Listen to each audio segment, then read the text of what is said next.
Throughout the latter period of the enslavement, plantation owners sought to introduce so-called amelioration. Williams refers to the British government's adoption, however, in 1823, of a new policy of reform towards West Indian slavery, the amelioration policy. The policy was to be enforced by order in council in the Crown colonies of Trinidad and British Guiana, where its success, if it was hoped, would encourage the self-governing colonies, that is the other colonies, to emulate it spontaneously.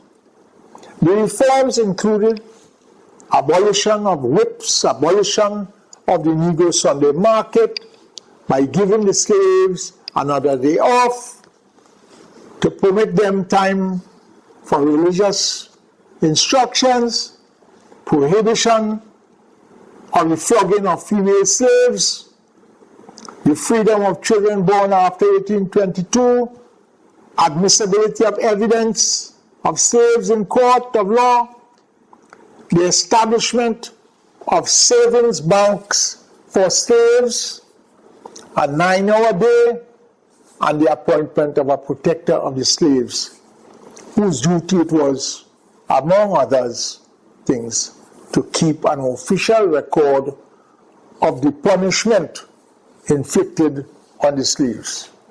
It was not emancipation or amelioration, was not revolution, but evolution. And Williams described it as slavery was being killed by kindness. And the Crown colonies as well, as self-governing islands, Trinidad in particular, Williams' note gave an emphatic refusal to what they considered as a catalogue of indulgences to the blacks. Williams went on to say that the slaves were in no mood for the inevitability of gradualism. The Trinidad planter, with respect to the whip, called it, and then adieu to all peace and comfort on plantations. A Trinidad planter called it the most unjust and oppressive invasion of property to insist on a 9-hour day for full-grown slaves in the West Indies.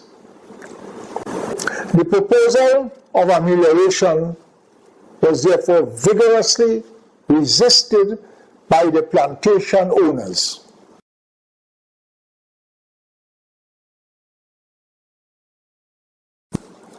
Williams throughout the body of the work to the march of the Industrial Revolution. He specifically refers to the steam engine as the very engine of the Industrial Revolution, and also to the cotton gin, the second most important piece of machinery in what was to become the age of machines. Williams wrote in chapter 13, entitled The Conclusion, Britain far ahead of the rest of the world, and France were the countries which ushered in the modern world of industrial development and parliamentary democracy, with its attendant liberties. Williams tells us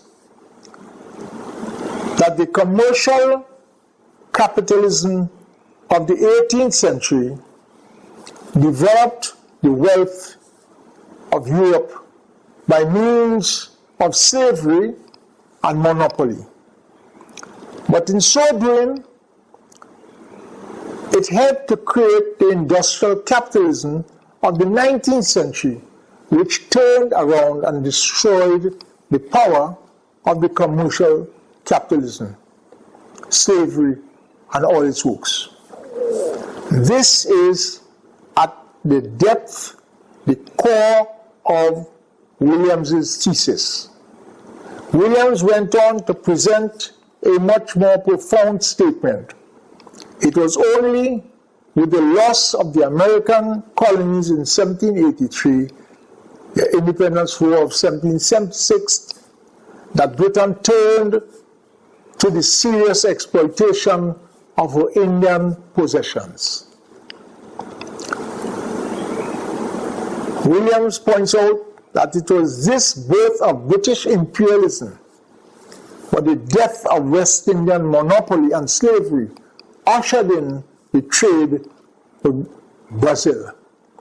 British banks in Brazil loaned to Brazil to finance the Brazilian slavery in the interests of British manufacturing of cotton, refining of sugar for a global market. The development of imports of sugar from India, slave produced from Cuba, slave produced from Brazil. Williams ends chapter 12, the slave and slavery, with the words, the Negro had been stimulated to freedom by the very wealth which their labor had created. In chapter 7, the development of British capitalism, 1783 to 1833, Williams began. Far from being a national disaster, as it was generally regarded in England and the world at the time, American independence in reality marked the end of an outworn age and the emergence of a new. In this new age, there was no room for West Indian monopoly. He invites us to trace the expansion of the productive forces of England, stimulated and brought to the eve of maturity by the colonial system, and see how the colonial system in the new age acted on a brake which had to be removed. That year in Yorktown was the year of Watt's second patent, that for rotary motion, which converted steam engine into a source of motive power and made industrial England steam mad. William continues. Rodney's victory over the French, which saved the sugar colonies, coincided with Watt's utilization of the expansion of the power of steam to obtain a double stroke for his pistons.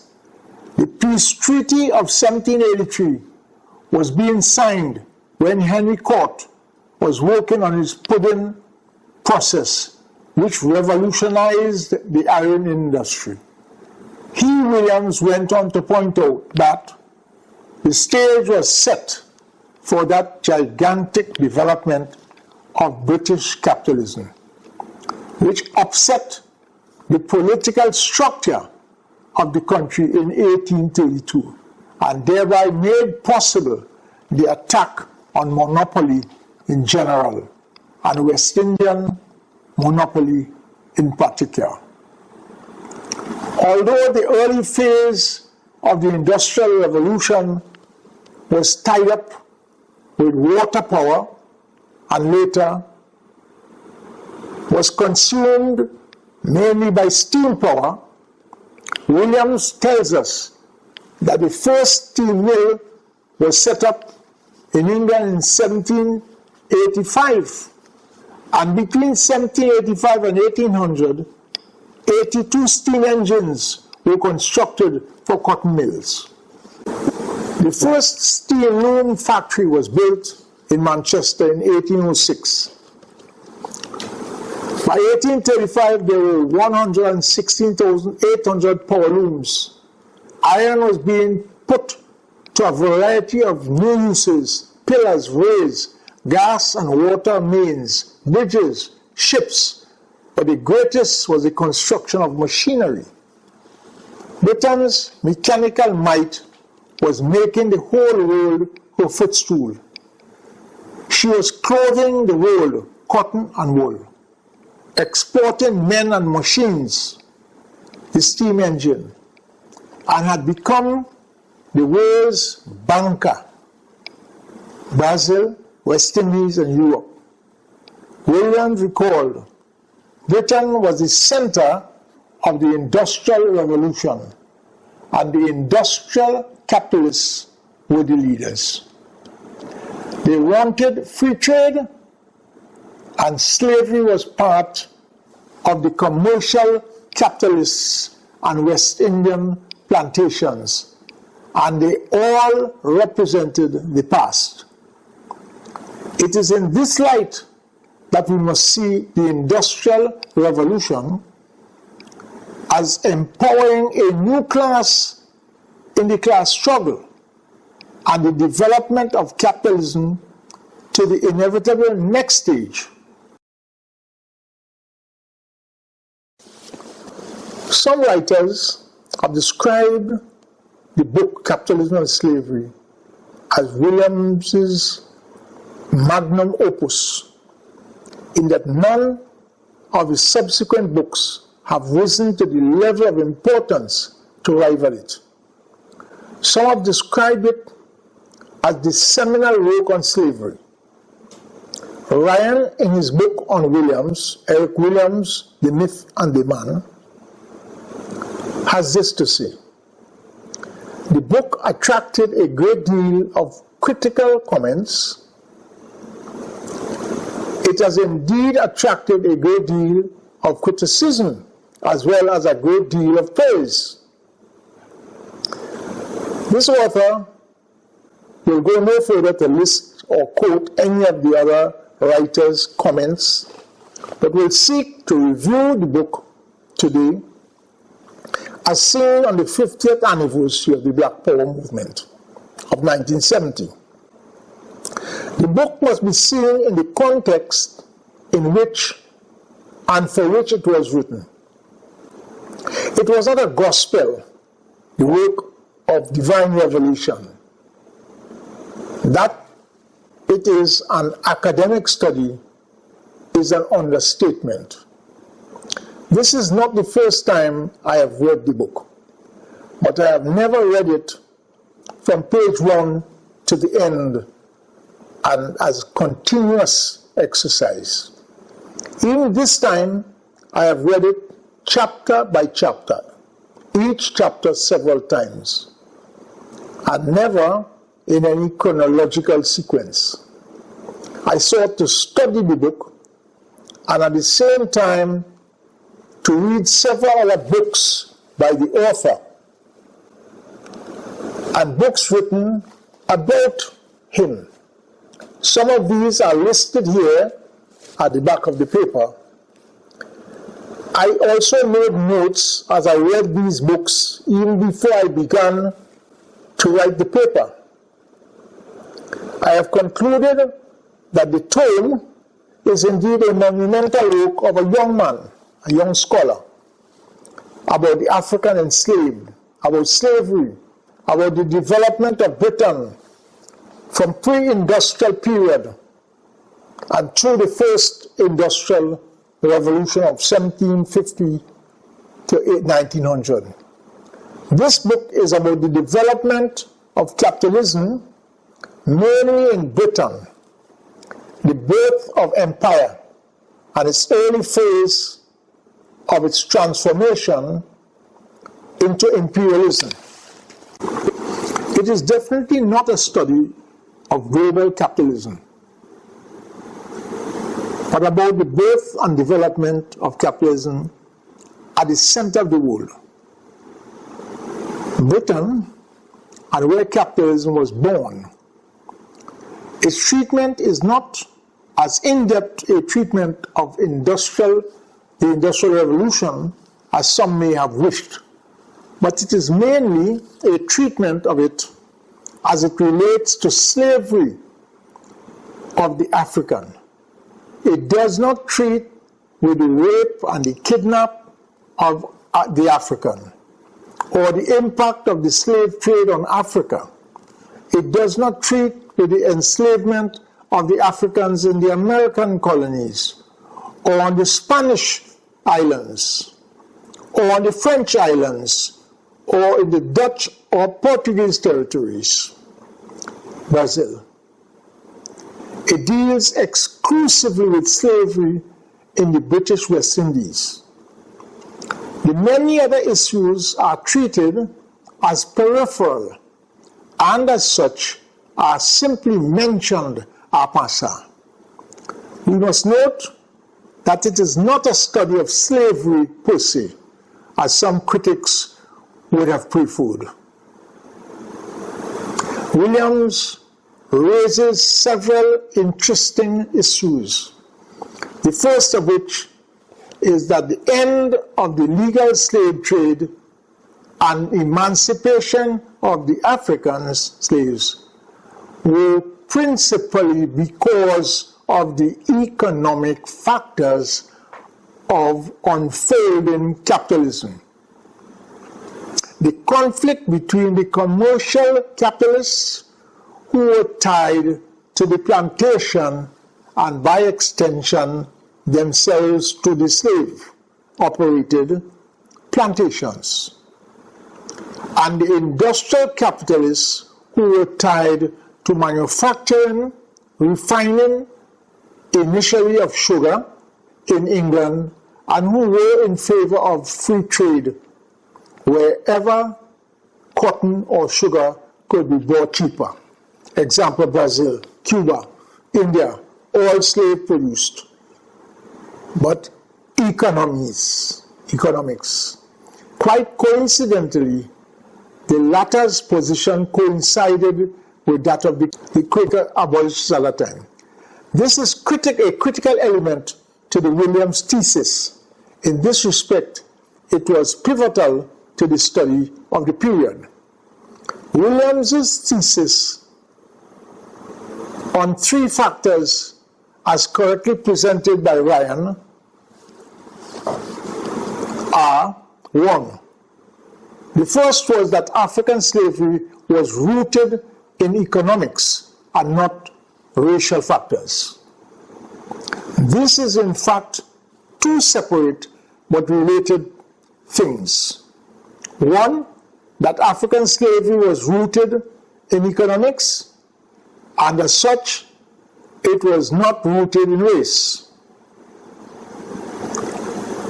More will be said of these two later. The second factor was that black slave trade, that is African, generated the capital that helped to finance the Industrial Revolution in England. C, the third was that capitalism destroyed the slave system when the system proved to be a fetter, a brake on further development of that revolution. The three interpretations will be challenged by this present author. But for the moment, Williams himself, while contending that the economic factor was dominant, also rejected the factor cited as the moralists, Quakers, and humanists school as occupying that pride of place. Williams recognized their role. Nevertheless, he rejects most emphatically that it was the dominant cause. This is central.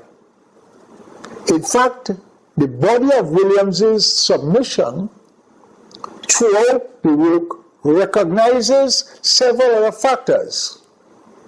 He does not prioritize these as they all fall behind his first cause. As it was, Williams lists these as the economic factors, the moralists, the Quakers, and humanists, the saints that is, the resistance, rebellion, and general opposition, including laziness of the very slaves. Fourth, the march of the Industrial Revolution, the first Industrial Revolution. 5, the poor and decreasing productivity of slave labor, the legal end of slave trade, and the loss of reduction of supply of slave labor. 7, the high death rate among slaves and short lifespan requiring constant replacement. The author has added number 5, 6, and 7 for completeness, which are not center stage in the Williams thesis. So the reader can go back to 5, 6, and 7. Though they may have been insinuated a passer, but have since been raised as significant factors by subsequent authors in the equation for the ultimate emancipation of the enslaved African. One is inclined to ask, which of these factors, factors were responsible for the ultimate emancipation in Brazil? Williams does not list, or Cuba, or the United States. These are left to other studies. These are all interesting issues in retrospect, not treated by Williams. For this study, they are purely academic. One can only wonder why Williams did not elevate as even the second principal cause the resistance and rebellion of the slaves, when we consider that he says that the slave is the main factor. And this is quoted on page 205, 206, 207, and 208. Williams also does not separate out the economic factors from the core of the Industrial Revolution, but may even have seen the one as part of the whole, that is, the economic factor as the whole, and the Industrial Revolution as a part, or as a tool, or even a manifestation of a tool. This issue needs more clarity. What then, we must ask, does constitute the economic factors? One wonders why more is not deduced from the Haitian Revolution of 1791 and 1804 and its impact on the entire region as the first successful slave revolt, when he lists continuing and mounting revolt from British Guiana, Dutch Guiana, Barbados, Trinidad, Jamaica, just between 1800 and up to 1833. It is clear that slavery kept in pace by several factors, and there were several factors that de facto conspired to tear it down. As Williams himself said, Humpty Dumpty had a great fall. Abolition came when several factors converged. This matrix that collapsed in the end caused the parliamentarian forces to pass the Act of 1833 to end slavery in the British colonies and to make way for abolition and emancipation. Williams himself agreed that these factors did conspire, even if they were not always synchronized. The system was weakened progressively by several blows. Williams chose one factor as being the dominant cause, even if it was not the first chronologically cause of the decline. Was it the final straw that broke the camel's back? Or was it the internal rot that caused the progressive decay? We could debate. I agree with Professor Ryan in The Myth and the Man, Williams, when he says, what all of this suggests is that no single factor was responsible for abolition. Nevertheless, they were the confluence of the factors at a particular time, 1833, that facilitated abolition when the time had come. What then is implied by the term when the time had come? Williams puts the economic factor in pride of place for the fall of the plantation system and with its slavery. This was a or the significant factor. He deflates the argument that it was the moralists and the Quakers who should enjoy this position. William comments on that slavery was born not of racism, but rather racism was the consequence of slavery.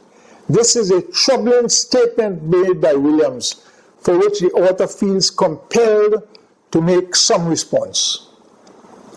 Ryan notes that Williams's main argument in Capitalism and Slavery were threefold.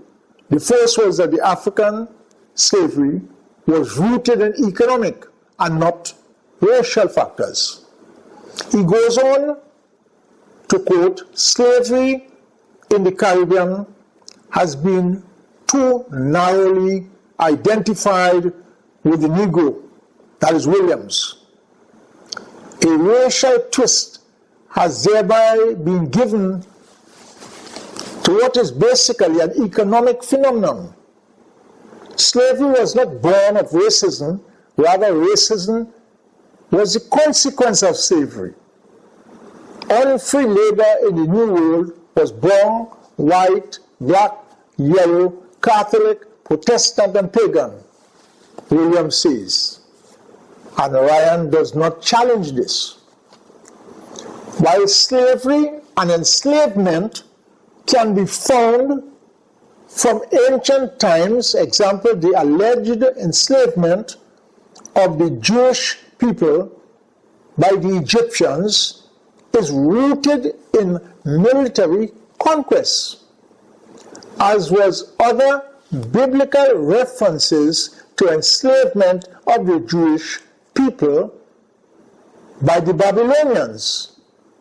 Here again, it was as a result of military conquest.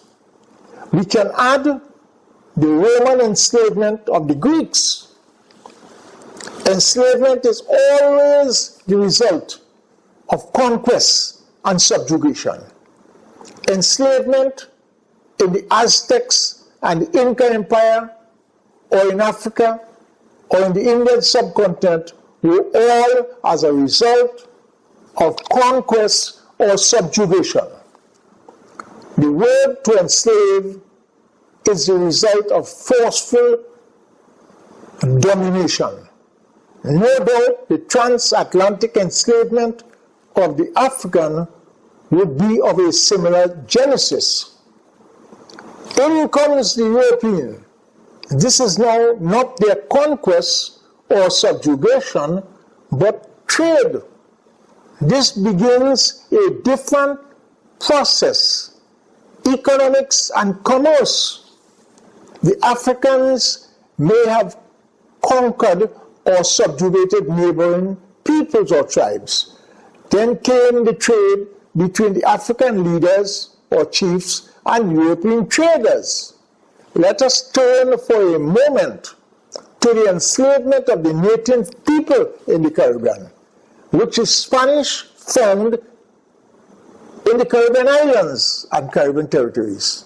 In many cases, it was subjugation followed by forceful enslavement. The enslavement of these people ended when the demand for labor exceeded the native people supply, and the intercession of Bartolomé de las Casas, the apostle of the Indian, who, we are told, of his recommendations, which was for Africans to replace them. The Indians were considered lesser humans, but humans with souls nevertheless, worthy of saving. The African was generally, initially at least, considered less than human, and therefore without souls. The Roman Catholic Pope, I think it's Pius XI, I can't remember the exact number, was finally persuaded to this position in 1839. The African humanity was only conceded by some long after, in some cases not even up to the present 2020. It is strange how little time William spent in discussing slavery as opposed to the detail and extent of his treatment on capitalism. Very little time was spent on the source of the slaves or the impact of slavery on the African communities and the continent in general.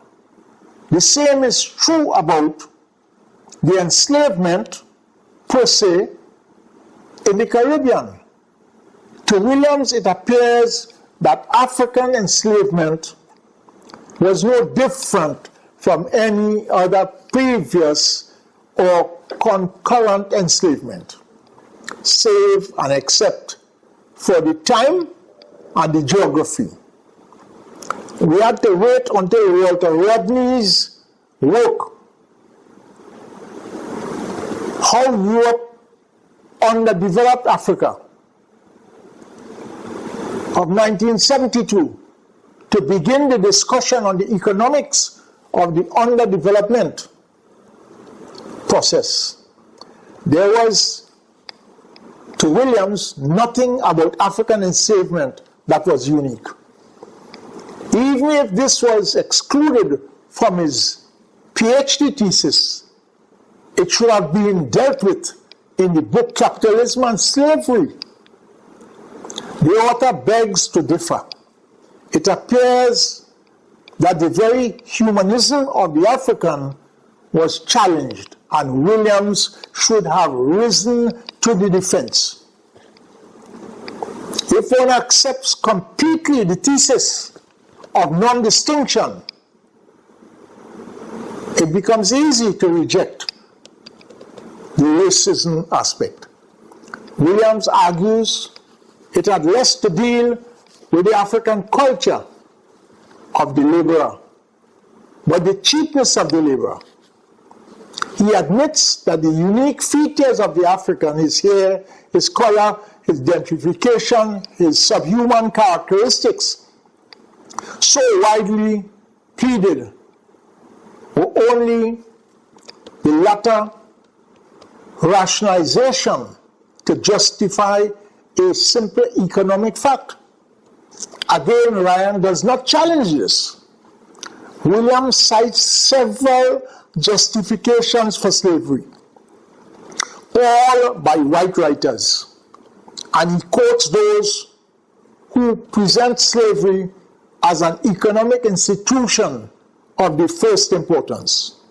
He reminds us that it has been the basis of Greek economy and had built up the Roman Empire.